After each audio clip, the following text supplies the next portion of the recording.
Welcome one, welcome all to episode 9 of Let's Talk with Lee Peart. This week I'm joined by Jimmy Balito. Jimmy is a singer-songwriter and he reached the final of The Voice 2019 as part of Team Olly. He's now embarking on his solo music career and it was an absolute pleasure to chat to this young man. I gained an insight into what an average day at The Voice is like, all the behind the scenes, things that they all get up to, how much control they all have in terms of picking their songs.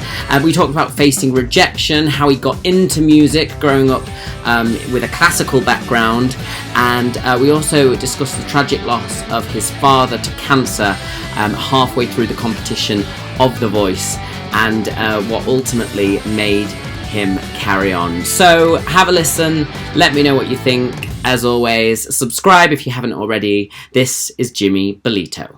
So I'm joined, happy to have you here, Jimmy Balito. Hello. How are you doing? I'm very well, thank you very much for having me. Thanks for being here. We are on one of the hottest days of the year so far in June, in a dreary room in Television Centre recording this. But we're gonna make it good. It's gonna be fab.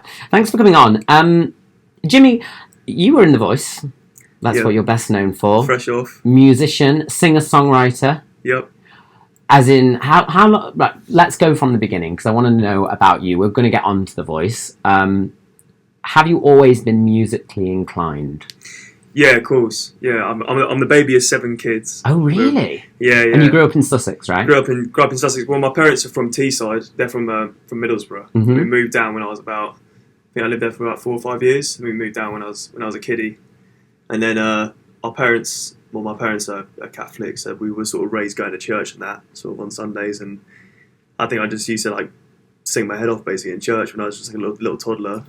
And where in the 7 are you? I'm baby. Oh, really? Yeah, oh, baby okay, of 7. Youngest. So I just got like a mad influx of musical influences from all of them. So then they've all gone through and just been listening to different sorts of music, going through their lives, like adolescence and that. I've just been picking up a little bit. So yeah, whether it's running around the house in my knickers, listening to Spice Girls, my sisters, or very similar to my childhood. Yeah, there we go. But I'm not as musical because I am.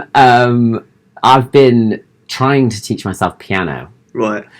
And it's getting there, but I do think there is obviously something that you're born with, maybe instinctively. Would you agree with that? Yeah, I think so. I think it's just something needs to spark an interest in you. Like I feel like if you've got an interest for something, a drive to like learn something, then you'll do it. Like I still don't know whether someone can be born musical and someone can be born like not musical. I just like if something just sparks something in you and like you go really at it and try and make it work, then you're going to get good at that thing no matter what it is. Yeah. But I think definitely we're all like a product of our environment, and I think from a really young age, like as a kid, my parents saw I was good at something and they sent me to sort of like specific schools, like music academy schools where I could do that, like and flourish in it, because it was something like they didn't say I went to my early schools and I wasn't so driven in certain subjects. Like a lot of kids are, like English and maths and things like that. But in the arts, like I was excelling in that. It was something I was really good at, and it was something I couldn't drop when I went into the other classes. Like I was just carried on acting or carried on singing all the way through them. So instead of sort of like, I think like hushing me down, they were like, let's send him somewhere that he can really like excel in that, and it's seen as a good thing. And what was that? That was a specialist. Yeah. So I got sent to.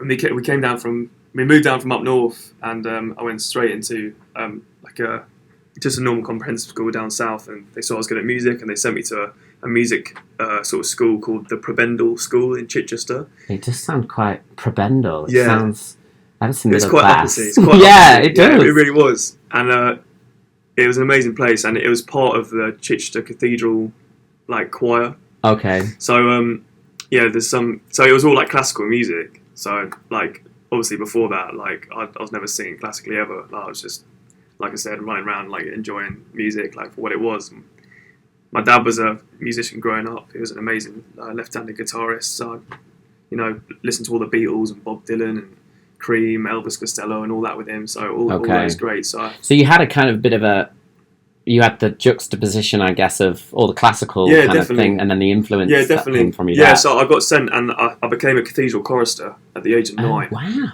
So I was a chorister from age of 9 till 13. How do you become one of them? You just audition? Yeah, it sounds weird. Like you prepare some music.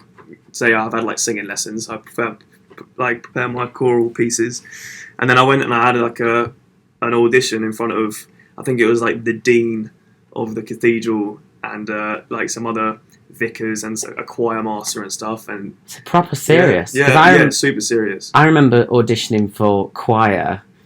I must have been about 12, 13. And I sang Morning Has Broken. Right. But at the same time, my voice was. So I couldn't sing it. Yeah. And I think that was in front of like one random music teacher in Grimsby, whereas you've got this big cathedral. Were you nervous at the time? Do you remember? No, I don't think so. I just enjoyed singing. You just wanted to do it? I think Dad was like, look, if you smash this, like, you can do this all the time. Yeah. So I was like, yeah, all right, I'm going to go for it. And my songs were ridiculous as well. I remember... What did you sing? One was called Coconuts. That's what the song was. Okay. And it was... actually, it was really like flamboyant and camp like song actually when I sang as a kid. It was sort of like an island in the sun where people are so friendly. So you get the it's the weirdest experience. Anyway, I have to give you the scope of this thing. So basically, if you're a chorister at this cathedral school, you sing 25 hours a week in the cathedral. Okay, right. Yeah, so and I was there for 3 years. So and so I'd have. So you sort of your normal school day. So I'd be like, maybe do like 9 till 5, and then I'd have like an hour rehearsal every day, and then a service on Monday, Tuesday, Thursday, Friday, Saturday, and 3 on Sunday. I did that for 3 years. Wow! And like all like the festivities, like all like the big classical concerts, and touring around Europe and singing in different cathedrals and things like that. So it was like super intense musical, like high music education, like. And was there ever a point where you're like, oh, I don't want to do this anymore, or were you just so driven by your love for it? Nah, I love the music. It was hard because I had to board as well. I didn't like being away from home. Okay. Not that much anyway. Like, I think the first like, year or so, I really struggled with it.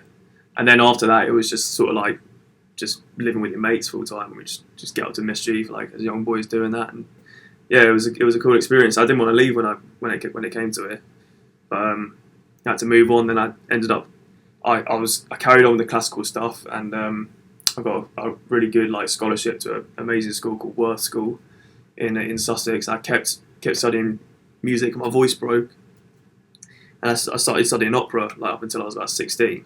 Oh wow! So it was all really going in that direction, and then I started sort of doing more like dramatic arts as well, and like started doing more acting. But yeah, because you act as well, right? Yeah. Okay. Yeah. So I started playing. Do you dance? Are you what they call a triple threat? No. Oh, okay. I end on the duos for it. Yeah, no dancing. I mean, I think I can like, hold a rhythm in me. No one saw that, but you kind of did a gesticulation there. I mean, you sat down, so it's probably not going to be the best. But I'm not judging you on that. So where was the transition then from operatic and classical to, kind of more what you do now? Yeah, I think. What would you describe that as? What I do now? Yeah, kind of what kind of soul? Yeah, I'm a singer-songwriter. I think it's weird, and I think because of growing up from classical background, I've always just been like, maybe it's held me back from being productive, but I've always been hugely impressionable when it comes to music. So, like, if I'm driving somewhere and I'm listening to like some hip hop or grime or something, I'll just be obsessed with that for the rest of the week. Like full on go into that, and it would like impose itself on my writing as well. Are you someone who like will just repeat a song over and over? I do that all the time. It's so annoying. I think I go into it more. I think if I hear a really beautiful 10 seconds of a song, I'll like listen to that so deeply until like I've absolutely killed it. Okay.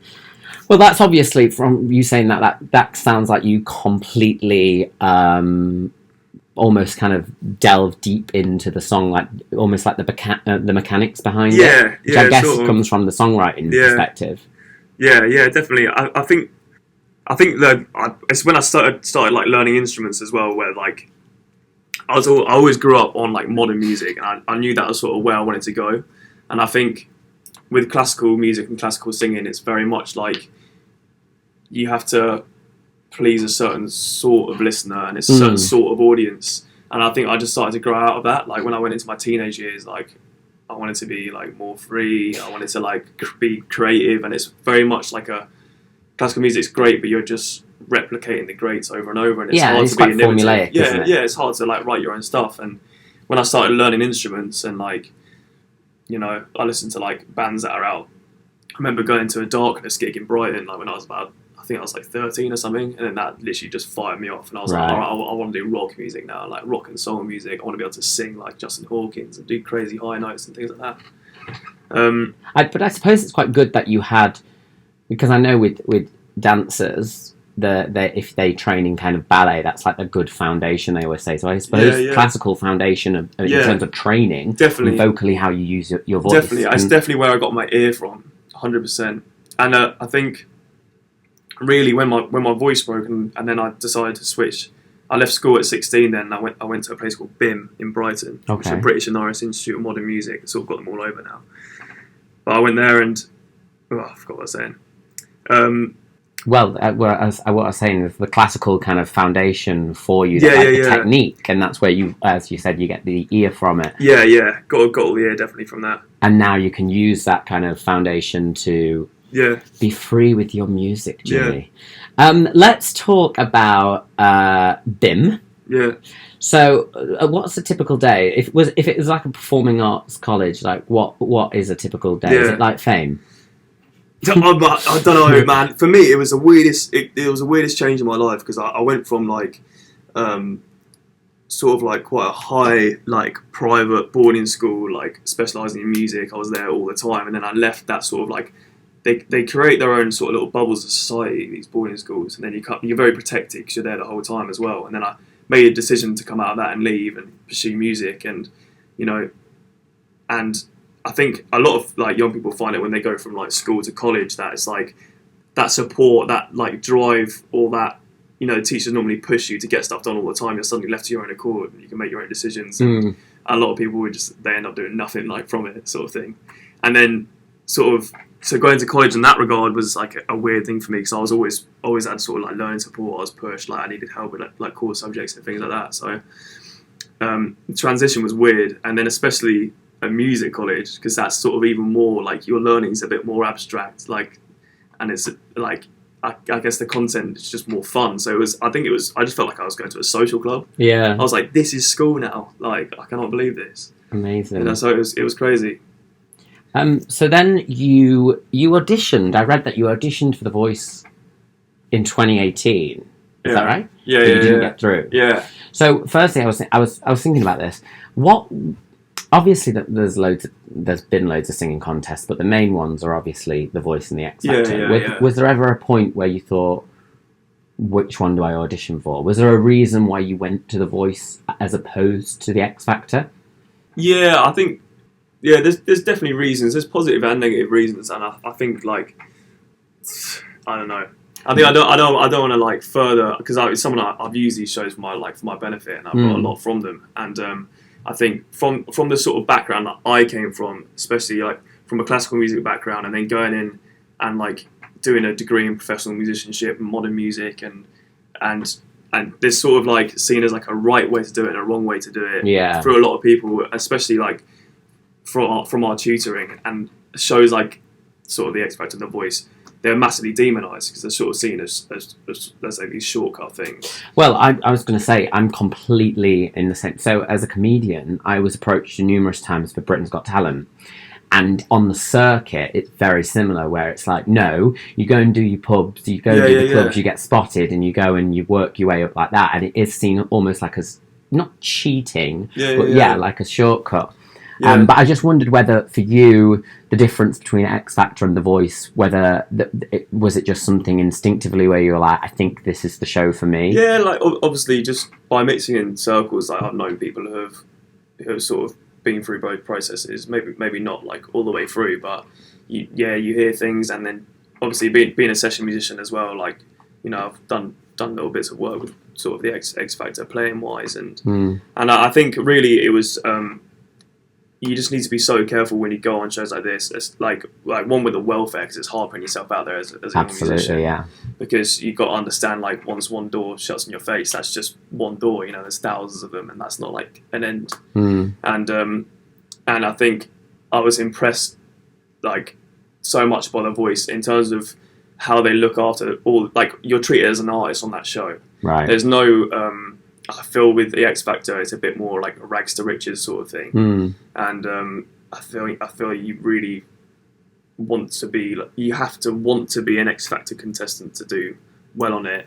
And I think if rather than like The Voice, you know, they're trying to help you to like push yourself as an artist, and like they're trying to build like you as an artist.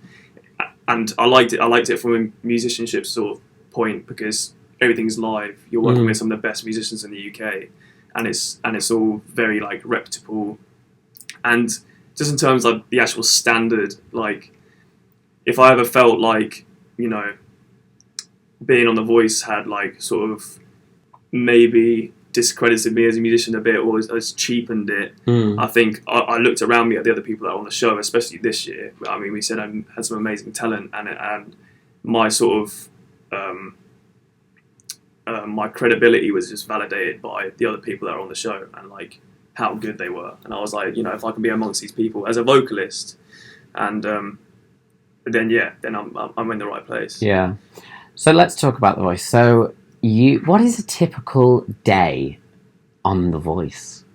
So let's go from the beginning. You auditioned, okay? Yeah. So let's forget about 2018. You came back. Was there ever a point, by the way, where you thought, I'm not going to re-audition, or were you always adamant? No, 100%. Like, it was, I don't know. Like, after the first time, I was working full-time the first time. Right. So I went and I auditioned, and it was more, I think I was a bit more desperate for it, but also a bit blasé as well. Like, I don't know if I thought like I'd walk through or I had it. But I think I was in work. I wasn't really particularly in a great place mentally, and I was thinking I was really like leaning on it for it to work out. And then when it didn't, I was like, like I've always had a lot of pressure on myself, like because I've always feel like the ball's been in my core. I've always been there's always been lots of like interest in my music, being a good songwriter since I was like a young age. Always had sort of like labels and industry always floating around. Like, and I think everyone was just waiting for it to sort of all come together. And I just had to figure out what sort of like artist I wanted to be. If I wanted to be like a selling songwriter and write music for other artists, or if I wanted to be a performing artist and go at it as a solo artist. So really, I don't think I really knew like where I was or what angle I was coming from. And I think when I got a no that time, it more lit a fire in me that I was like, nah, like I sort of saw the way I should have done it. Right. So it wasn't a no. Yeah, it was. I think it was a really good no. Yeah. To be fair. It was a not now. Yeah, it was a not now. But you know, I also, there was a big part of me that was like, it like completely wasn't the end of the world. Like, not at all. Like it sucked, but you know, it didn't take a hell of a lot out of me. But I was like, if the opportunity arises again next year, I'm going to make sure like I'm 10 times more ready. And I also thought, you know, I could smash this. I've got lots of interest in my music. You know, I had a really good reaction from everyone that was on there. So I was like, this is all here for me. And I ended up like quitting my job. After like 5 months, I was like, right, I'm out of here. I need to dedicate properly on my music. So, like April that year, I left work, and I literally just spent like 6 months in the studio just getting all my stuff ready. Amazing. I was going around to all the labels doing song showcases, and making sure like everyone had heard the tunes, they're interested in the tunes, and literally like people were also interested, and they just thought, you know, the songs are great, you're going in the right direction, but we need you to be at that. We need you to level up. We need you to be at that level that we'd expect to like see someone who we want to sign, who's like on the verge of signing a major record deal, who's like an unsigned artist, and like, so you need to get out there. You need to like be gigging more and have a bigger audience and stuff. So I was then like so ready to just push on and then get that exposure then. And then that's like when the voice came ringing the second time, I was like, man, I'm gonna smash it this time. I think I'm ringing. So it happened. They rung, and then I was just like, it was a done decision. But I wasn't freaking out about it like last time. So I was like, I've got all this here now. I know what I need to do. So if it's a yes, it's a yes, and whatever. And it was just, I think I just had 6 months, just by myself, just like ruthlessly thinking something over. And I think when they turned around, I just got a yes there, and I was just like, just the relief was just crazy. And I was just like, I can just crack on. Tom turned around, am I right? And Jennifer Hudson. Yeah, Tom and Jennifer. That must, and did they, forgive me, I haven't seen The Voice, okay? But was it late? Like, were they a late turner? Or, like, when you're singing, basically, I imagine that I'd be like, oh my god, no one's turning round, or are you just completely in the moment that you don't really notice until it goes? Yeah, I don't know how other people go about it, but I was just like, you just got to smash a song, that's all you're thinking about it. Like, you just got to go out and smash a song. I think, obviously, you've always sort of got like a sneaky eye, like hopefully not a lazy one, like they're going down just like checking them each time, like see if they're moving around or not. But it was the same thing as last time. I think the first time I went on, I sort of like sung this big soul piece, and I had like one little note at the end that I thought they'd turn around on. Then sort of like finished the note, looked down, and it was like, yeah, no one's turned. But this time around, I think it was exactly the same scenario. I sort of sung the same sort of song because I kind of wanted to like recognise. Yeah. Because I think they would have recognised. And they did, I think. Do you have in your mind beforehand who you think you might turn for? Who you think you might choose if they turn for you? Yeah, I think... Because you chose Tom. Yeah. I think that just... That makes sense. Yeah, it personifies sort of where I come from. Yeah. I'm just like, mate, if I'm going to choose one guy, it's going to be the biggest person on there, the most influential person, the person I look up to. And But then, curveball, you were stolen. Yeah. You were stolen by Olly Murs. Yeah. But also will.i.am tried. Yeah. Because I think maybe for when artists go on there, that must be at some point quite a hard decision then for you. Oh yeah. That's what I loved about The Voice as well. Like the minute they go yes, they switch it so it's like the artist then has to choose. And for you, that must have been like, what made you choose Olly over will.i.am when it came to the stealing? I think, I didn't get to spend a lot of time up to that point with Olly, like personally, because obviously I wasn't on his team in that, but I knew some of the other artists who he had in his team, and he was just really, he was like Tom pretty much, and they're just people they get to spend a lot of time with you, like whether the camera's like on or off, like they're very like hospitable, like they speak to you like he is lovely, isn't he? They're just with you the whole time, and they just chat to you. Like I remember, I think one of the first days, Olly just like, I don't know, I think we went up and I spoke to Tom for a bit, and it was all lovely, and we all got to see our individual people, and then I think Olly was just like in the room with all of his team, just chilling for ages, and they just all came out laugh with him, and then they had like a 200 quid Nando's voucher to go get dinner and stuff like on the night from him, and he was just like really tight with them all like already. I just liked the way he was. Yeah. And I think for a show like The Voice, where there is like a great deal, like I know there's like mentorship meant to be on the X Factor, but I think it's like next level on The Voice because they do work with you a lot, like in terms of like arranging stuff and like, because they're all musicians in their own right, like they want to have like good impact on the music. Having those like the best moments you have on the show is just spending time with the mentors, like spending time with the coaches. That's all you can get out of it, really. Like if you have like a bit of a tough day and you don't sing so well, but like then you have like an hour just chilling with You're getting masterclasses. Yeah, it's ridiculous. How much say did you like have in terms of what you wanted to sing? Did they take a lot of your stuff on board? Was it a kind of collaborative thing with the producers and the mentors, or were they just like, go for it? Nah, you always have final say. Do you? Yeah, you always have final say. But I think you need to know, like, this is my advice for like anyone trying to like who wants to go on a show like that. It's like you need to know. The more you know who you want to be as an artist, and, like, what you want to put forward, the better you'll do on it, and the easier your time on the show will be, and the less negative experiences you'll have on the show. Because, like, you got to feel like you're making your own decisions. Otherwise, they will fill in the gaps. Like people will, because they're trying to make you help you make informed decisions on the show. So people who might they might go into a round, they might be like tiptoeing around their, like what they want to do, or asking a bit too much rather than telling. And they'll go out to do the performance, they won't get through, and then they'll have all like 1,000 negative things to say about the show. But it's just like, no, you need to be like informed enough. and they do spend so much time on you. They say like they give you so much preparation time. You need to know your style. You need to know what you're doing and stuff. So they look after you. Yeah, very well looked after. And you did. I read as well. Tragically, throughout in 2019 with The Voice, your father passed away, didn't he? Yeah. And that was quite sudden. Yeah. So he had cancer, right? Yeah. And you found out quite soon, and then shortly after. Yeah, no. So he was diagnosed. So he actually had returns. So about, right. Okay. Yeah. So it's like a secondary. So he did have. He sort of had like a short spout of bowel cancer. You know, we nearly lost him the first time. Thank God we didn't. And then he sort of had 4 or 5 years cancer free.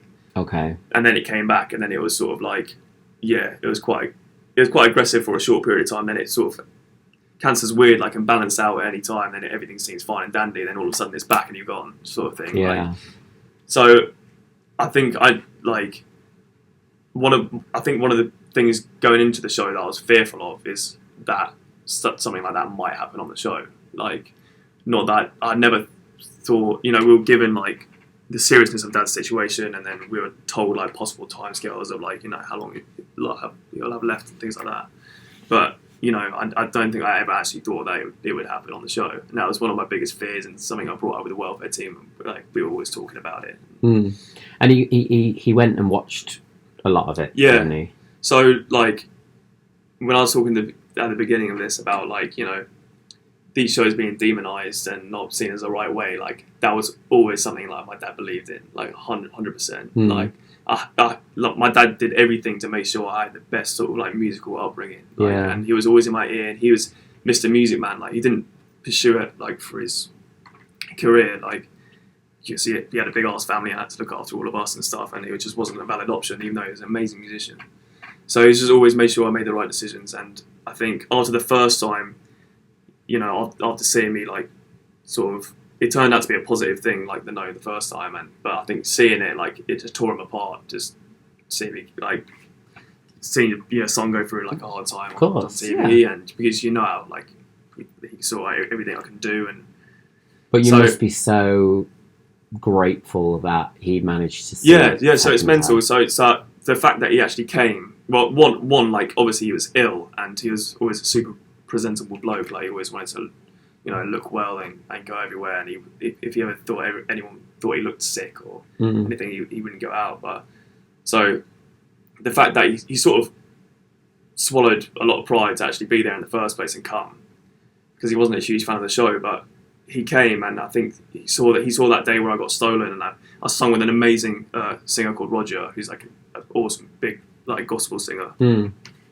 and he came, he saw me and Roger sing, and he was blown away by that, and he saw all the live music and all the musicianship, and he was just like, wow, this is insane. He got to see Tom and Olly and all the rest of them, and I think he just thought, look, like times have changed, and like you need to, like, if there's an opportunity in front of you like this, and you're like informed enough to, like, make good decisions, and you're protecting yourself, and making sure it's not your last resort, then just go for it in the end. And I think there was a long period where I was just like, I was a bit gutted, because I was like, I'm doing this for me, and I know it's good for my career, but I'm a bit gutted that like Dad like doesn't think that is a good thing. So it was nice for him to like to have that moment and see it. Realization. Realization, and just be like, no, like, I think you made the right decision here, and like you're gonna smash it, and make sure you keep going. And did that kind of help you, because you carried on? Did that help you make that decision? You obviously so much. Got to a crossroads. Like, if we didn't have that day, like that he came and he saw it all, and he told me he was like super proud of me, and that I was in the right place. I think when he passed, I would have left the show like completely. But I think he just saw. He was like, look, it's all in your. Like everything's there for you now. Like you just need to go and like absolutely smash it, and like don't worry about like if anything happens with me, just keep going. And you are smashing it. So you've been you went on tour with Olly Murs. Yeah. Am I right? Into Brighton, was that? Yeah. It's one of the Brighton shows, and you're now doing your own kind of touring, your own gigs. Yeah. So we're starting up soon. So I've got a big press launch on the 16th of July. Which, by the way, is my birthday. I know, yeah. I'm definitely coming, babe. Sweet. I might be slightly tiddly from birthday drinks, but 16th of July. Our tickets. Are you then going to go out on the road? Are you announcing anything? Yeah. So the plan is like everyone's just waiting for that the first release, and we have. So when we come off a show like this, we have certain sort of hurdles in place that sort of stops us getting on it straight away. Yeah. So there's always like a few months hangover period, which is that's frustrating for me. Of course. Never mind anyone who wants to hear the music, but it gives us time to sort of to go away and get ready. So since the show, I've literally just been in the studio for like 3 months, literally writing all the stuff, like just going over all the new music, getting in with the band. So yeah, it's just been non-stop. So I have like sort of my official, it's a closed event, but it's official like press launch and like industry launch. Mm-hmm. And a few friends and family and special guests are coming along. So we have that on the 16th, and then I'll hopefully have the single release by a month or so after. Amazing. So I'm not throwing dates out there yet. I just want it to be perfect and already. Okay. And then hopefully October time we'll be starting a UK tour, and I can get out there and see all those lovely people. Amazing. Before we go, I ask everyone this: your mantra for life. Yeah. Do you have one? Yeah, I think it's constantly changing. I think I'm still. I've just gone. I've had an absolutely crazy year. Yeah. Positive times and low times, and I'm someone as like a lot of obviously young men at this time do. We dwell on it a lot now. Going through depression and other things, like anxiety, and I think grief. Now I felt what grief is like is so similar to depression, isn't it? It really promotes this sort of intense feeling of indifference, and it's sort of like this feeling that sort of like robs you of motivation and get up and go, and it's sort of like this I don't care sort of attitude, and I think is you just keep caring about what you love, and you need to define yourself by the things you love and the things you want to do, rather than like the things you hate and the things that you're not, the things that you don't want to do, and because I think I'd be certainly a lot further in my life if when I was young I just realised that just love the things you love and just don't worry about the things you don't like and you don't want to do. And so really just stay positive and work hard. And if you're a musician, like all it takes is one good song and you've always got a chance. So just keep going. Your age doesn't matter, where you're from. And even just speaking to you now, like you totally kind of embody that. You can tell that you've always believed in yourself. You've always worked hard for it and kind of known what you want. We look forward to hearing the single whenever it is out shortly. Good luck with the press launch. I'm guessing announcements can be on, is it jimmybalito.com? Yeah, jimmybalito.com or my Insta, Jimmy Instagram, Balito, at Jimmy Balito. Thank you so much for coming, Jimmy. It's lovely to properly meet you. Good luck with the launch, good luck with the single, and good luck with the upcoming tour. Cheers, Lee. Thank you very much.